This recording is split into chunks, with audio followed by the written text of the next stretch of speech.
Considerações a respeito de nós de treliças. Bem, como vocês todos devem saber, uma treliça sempre tem as considerações que os nós são efeito de rótulas. Por que efeito de rótulas? Porque todas as cargas, teoricamente, devem concorrer ao mesmo ponto, este ponto chamado de ponto de trabalho. Então, o nó perfeito de uma treliça, ela se desenvolve da seguinte maneira. A linha de eixo de um banzo, a linha de eixo da diagonal ou do montante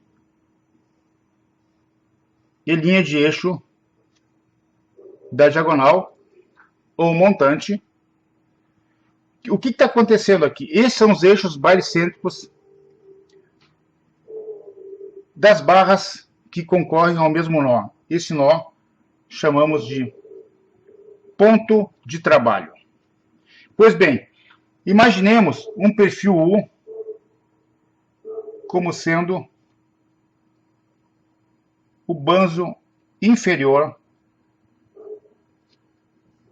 deste nó. Traçando um corte nesta direção, esse nosso nó, esse nosso banzo, poderia ser esta seção. Então, este é o eixo baricentro. Suponhamos que o nosso conjunto de montantes e diagonais, eles vão se encaixar por dentro deste banzo. Neste caso, olhando em corte, o nosso banzo e a nossa diagonal chegando aqui. Pois bem, se o nosso montante ele vai se encaixar lá dentro, certamente a diagonal, se for também por dentro, não pode ocupar o mesmo espaço. Então, suponhamos que a nossa diagonal tenha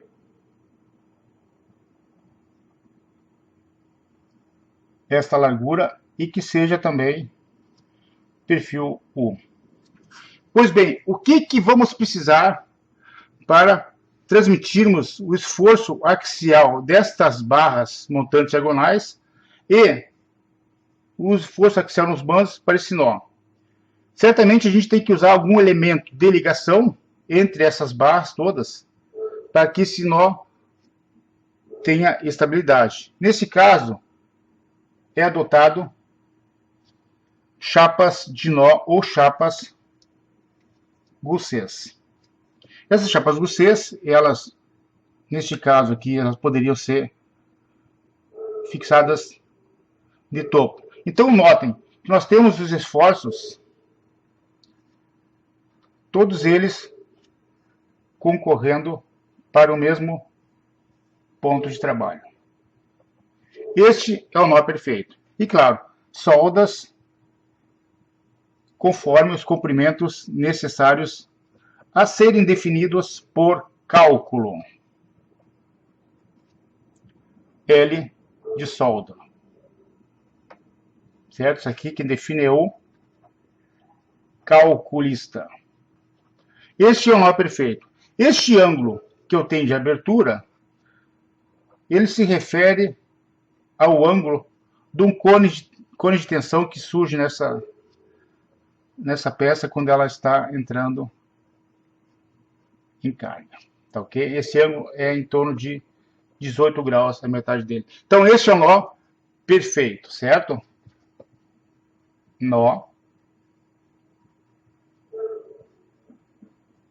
perfeito. Agora, o que na prática a gente costuma ver por aí? A gente vê a seguinte condição. Por questões de economia dos fabricantes, eles costumam ter um banzo,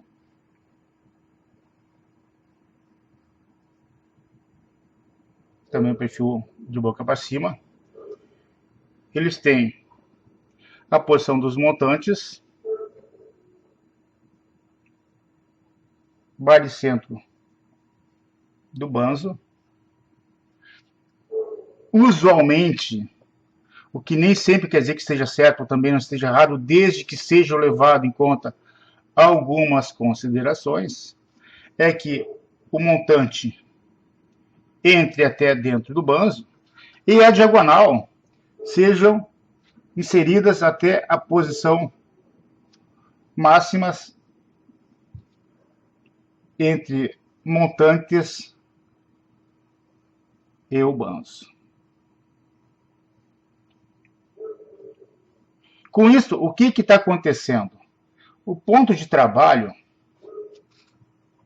seria essa situação. Então, nós temos um esforço normal na diagonal, um esforço normal no montante e um esforço normal nos banzos.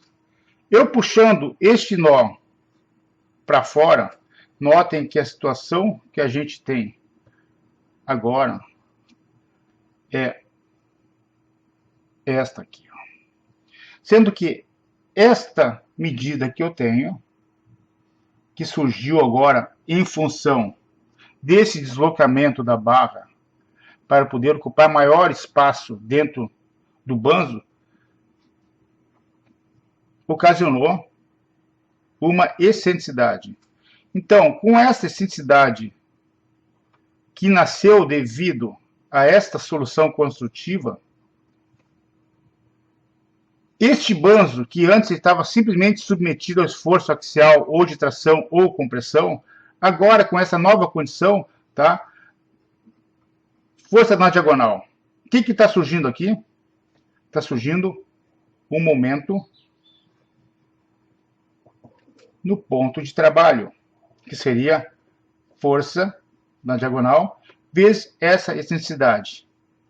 Então, notem o que devemos verificar. Devemos verificar este banzo agora com a condição de flexo, compressão ou flexo, tração. Certo? Claro. Compressão e tração devido ao esforço normal da barra. E a flexão devido ao esforço que surgiu devido a essa excentricidade. Tá ok, pessoal? Vai, um abraço!